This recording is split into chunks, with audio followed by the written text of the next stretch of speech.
Mulher é diferente em tudo, inclusive nas ações do cigarro e da nicotina?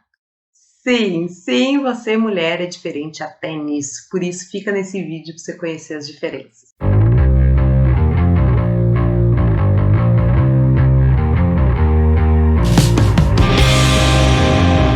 Olá, mulheres esfumantes desse canal. Você está no 4, 3, 2, 1. Ou melhor, parando de fumar em 4, 3, 2, 1. Sim, mulheres, vocês são especiais em tudo, inclusive nos efeitos do cigarro e nos efeitos da nicotina. E eu vou te contar nesse vídeo o porquê. Eu sou Josiane Marchior, sou médica pneumologista e sou especialista em cessação do tabagismo e quero que você pare de fumar comigo. As mulheres, com as nossas múltiplas diferenças e multitarefas em relação aos homens, temos diversos fatores que podem considerar a mulher um serzinho especial até mesmo na hora de parar de fumar. Eu vou te contar alguns motivos de por que a mulher tem maior dificuldade em parar de fumar, tem maior risco de recaídas e tem maior dificuldade entre se manter longos períodos sem cigarro, né? Comparativamente aos homens. Isso acontece e tem inúmeros estudos que demonstram isso estatisticamente, porém não conseguem dar uma explicação 100% comprovada do porquê que isso ocorre, mas a gente tem estudos que mostram algumas correlações que são interessantes da gente discutir aqui e que podem explicar o porquê que muitas vezes para a mulher é mais difícil de parar de fumar. Então eu vou dar uma coladinha aqui em alguns desses motivos para não me perder em nenhum. Então, o primeiro seria um mecanismo químico mesmo, e a ação da nicotina no organismo da mulher ser um pouco diferente. Que estatisticamente as mulheres apresentam um metabolismo mais rápido da nicotina. O que isso significa? Metabolismo é como que a droga entra no seu corpo, quanto tempo ela se mantém no seu sangue e ativando suas funções, e a partir do momento ela começa a ser eliminada. Então, ela pode ser degradada ou pelo rim ou pelo fígado, são os órgãos mais envolvidos nesse tipo de eliminação de compostos produzidos no corpo ou ingeridos por nós. E a nicotina é metabolizada no fígado. Ela é metabolizada, quebrada por uma enzima existente no fígado, e parece que essa enzima, estatisticamente nas mulheres, ela metaboliza a nicotina de forma mais rápida. Com isso, o nível de nicotina ele é mais rapidamente reduzido nas mulheres e elas tendem a ter que fumar com intervalos mais curtos, e isso dificultaria também a cessação do tabagismo, uma vez que o impulso por fumar ele acontece em intervalos mais rápidos, e assim o manejo seria um pouco mais difícil na hora de tratamento da parada de fumar.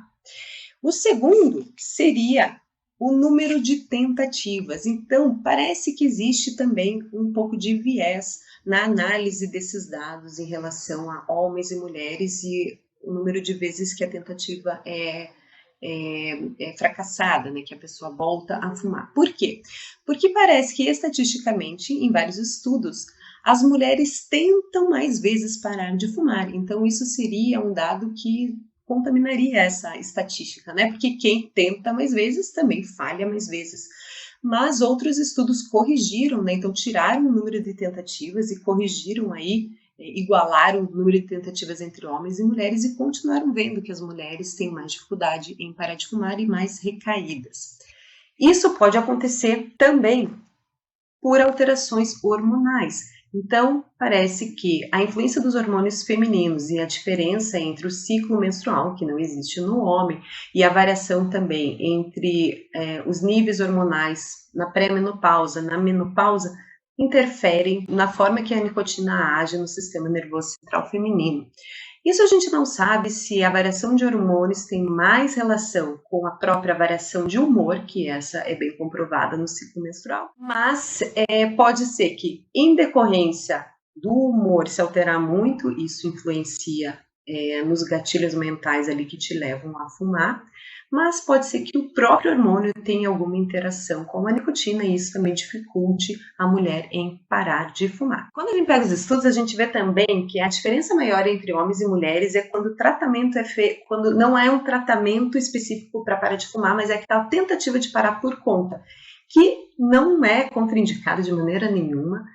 As pessoas podem e devem tentar por conta, mas quando existe um acompanhamento especializado, ou com um médico, ou um profissional, um terapeuta, um psicólogo, um psiquiatra, esse tratamento tende a ser mais bem sucedido e, inclusive, isso diminui a chance da mulher ter uma diferença maior em relação ao sucesso em parar de fumar em relação aos homens. Então, isso é um ponto a se considerar. E uma coisa interessante aqui, e que daí é o contraponto que beneficia as mulheres, é que mulher estatisticamente vai mais ao médico e segue mais as orientações médicas do que o homem, né? Isso não sou eu puxando a sardinha para as mulheres, mas é uma coisa estatística que a gente vê em diversos estudos. Então, pelo fato até da mulher acompanhar com ginecologista ou com obstetra durante as gestações, tem uma grande parte da vida em que ela já tem retornos programados com o seu médico, e isso facilita no tratamento do tabagismo e pode auxiliar nessa diferença que a gente pode perder ali por influência de humor ou hormonal nesses outros fatores, mas nesse ponto a mulher tem uma vantagem estatística. Outro fator que é um pouco, não digo controverso, mas porque tem muitos estudos que evidenciam isso, mas pode gerar assim até um pouco de polêmica, é que existe um conceito em tabagismo que chama disparidade de tratamento e de exposição ao cigarro, que seriam assim as injustiças sociais. Mas uma injustiça que quer dizer que são fatores que o indivíduo não controla e que acabam o expondo mais a uma situação de risco, né? Então, assim, a diferença entre homens e mulheres seriam maiores em alguns países ou em algumas regiões em que as mulheres têm pouco acesso à saúde, pouco acesso à educação, pouco poder aquisitivo para conseguir financiar um tratamento ou um segmento para parar de fumar, ou que são muito expostas a fatores psicológicos, como assédio moral, assédio sexual, violência doméstica. Então, tudo isso, em algumas situações, alguns países onde tem essa ainda diferença socioeconômica, sociocultural entre homens e mulheres, infelizmente isso ainda existe, pode dificultar o tratamento por dificuldade de acesso e maior exposição à mulher a fatores de gatilhos emocionais estressantes que levam a maior incidência de tabagismo nas mulheres. Agora, vamos falar de ponto positivo, né? Então, a gente falou de um deles, né? Que mulher leva a sério o tratamento médico e tende a fazer retorno no seu médico mais do que os homens fogem um pouco mais dos consultórios, isso é um grande fator a favor. E uma situação que dá um bônus nesse primeiro ponto a favor são as gestações. Então, quando a mulher está grávida, ela já tem aquele pré-natal bem estabelecido, são consultas que já são programadas e dificilmente ela vai faltar. E todas as situações são extremamente positivas em relação à abordagem do tabagismo. Cada consulta que ela vai, que ela discute, que ela quer parar de fumar, que ela precisa de ajuda, que ela esclarece as dúvidas, é uma chance maior de ter sucesso na cessação do tabagismo. Então, mais um ponto a favor. Um outro dado que é super interessante é que as mulheres, quando têm um filho, elas têm uma chance 40% maior de parar de fumar do que uma mulher que não tem filhos. E quando ela tem 3 ou mais filhos, essa chance aumenta para 120%. Então, quer dizer, aí assim, né, eu acho que além da motivação pelos filhos, não deve nem ter tempo mais para fumar, né? Porque com 3 ou mais filhos, acho que não dá tempo nem de comprar o cigarro e nem de parar um cantinho para acender um cigarro.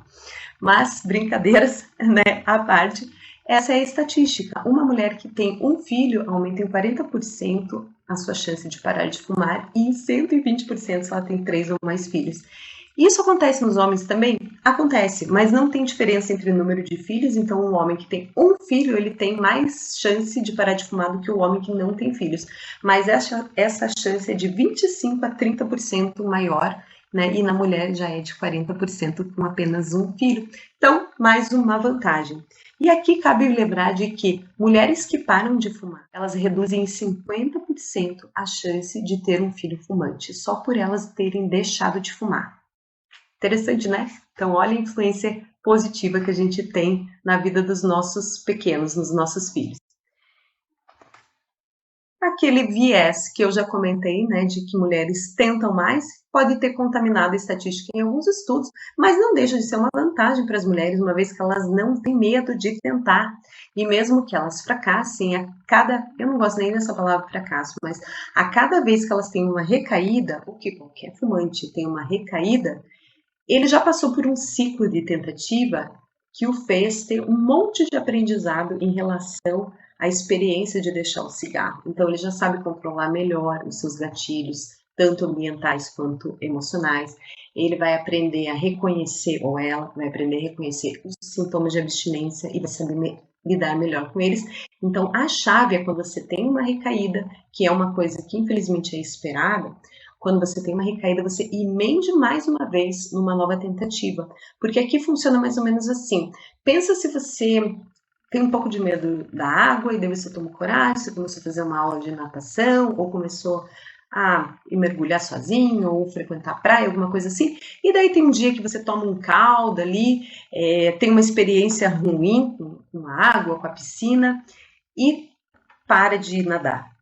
Se você ficar muito tempo sem se expor de novo, a chance é que você volte a ter muito receio, muito medo, e que fique muito tempo para fazer uma nova tentativa. Então, com o cigarro funciona do mesmo jeito. O melhor jeito de curar aquele trauma ali daquele momento, aquela frustração de não ter conseguido, é novamente se expor à situação. Porque o desconforto vai ser menor e a chance de você levar esse aprendizado para o próximo ciclo e ser bem sucedido é muito maior.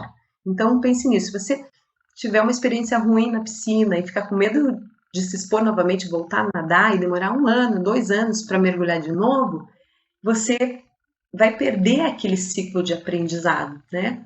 Claro, nem todo aprendizado nunca é perdido, mas quando você emenda novamente logo em seguida, você leva muito mais essa experiência prévia, fica muito mais viva e você tem muito mais ganho, mais chance de ser bem sucedido numa segunda tentativa que não demora muito em relação à primeira. E as mulheres são boas em fazer tentativas, então logo elas têm esse ponto a favor. Uma outra preocupação gigante das mulheres é em relação ao ganho de peso quando para de fumar. E isso impacta muito no nosso sucesso em largar o cigarro. Então, isso acontece tanto para homens quanto para mulheres. A nicotina ela tem um efeito de inibir o apetite. Então, o fato de você parar de fumar aumenta realmente a chance de você ganhar peso pela falta da nicotina e também porque existe um mecanismo de substituição oral. Então, para você substituir aquela sensação do cigarro na boca, geralmente você compensa isso ingerindo mais alimentos, mastigando chicletes, comendo doce, enfim. E nem sempre as pessoas conseguem aderir a esses kitzinhos aí de alimentos adequados e pouco calóricos no momento da fissura para fumar, né? Então a gente sempre orienta a ter um cravo para mastigar, tem gente que mastiga gelo, tem gente que faz assim cenoura cortadinha, né, tipo palitinho, para ter alguma coisa para substituir na hora da fissura, que é aquele desejo imenso de começar a fumar. Então, se a pessoa não se prepara para isso, às vezes começa a recorrer a doces, a alimentos mais calóricos e ganha mais peso. Então, associa essa substituição oral com a perda do efeito anorexígeno da nicotina. Então, realmente, a tendência, e é um efeito colateral de parar de fumar, é ganhar peso. Esse ganho de peso é geralmente entre 2 a 3 quilos, mas é muito fácil da gente contornar isso depois. Ah, doutora, você fala isso porque você é magrinha, porque você não sabe o que é ganhar peso. Eu também sou mulher e tenho essa vaidade, essa preocupação, mas sempre tem que focar no que é teu objetivo e o que é a tua preocupação maior agora. E o maior risco não é ganhar 2, 3 quilos, é permanecer 2, 3, 10, 20, 30 anos fumando. Então, um problema de cada vez. A gente pode controlar isso ao longo do tratamento do tabagismo, com essas táticas de usar lanchinhos e kits ali no momento da fissura de baixa caloria, mas a gente pode também se preocupar uma coisa de cada vez e você primeiro parar de fumar e depois a gente se preocupar com esse ganho de peso ou abordar as duas coisas juntas, o que ficar mais confortável, o que você se sentir mais motivada a fazer. Mas a mensagem é que o momento é de parar de fumar. Se ganhar peso, a gente vai brigar depois para perder. E eu te digo uma coisa, A sensação de parar de fumar é tão gratificante, ela se equivale, e isso eu também não estou falando da minha cabeça, existe estudo que mostra isso, é uma sensação parecida com ganhar uma medalha olímpica, um grande marco na sua vida de conquista. Quando você tem essa sensação, você tem motivação para fazer um monte de outras coisas na sequência. Então você vai se sentir mais bonita, mais saudável, com a pele mais renovada, porque o cigarro saindo, a pele melhora em dias, e vai ter uma grande motivação para você correr atrás esse ganho de peso que você teve e aí eliminar esses 2, 3 quilinhos que talvez o tratamento do tabagismo tenha causado. Mas não deixe que isso seja um empecilho na tua busca pelo abandono do cigarro, porque evidentemente que o benefício de parar de fumar supera em quilômetros, né, o que você vai ter de ganho de peso, que é apenas temporário e apenas provisório. É só uma questão da gente abordar isso da melhor forma possível.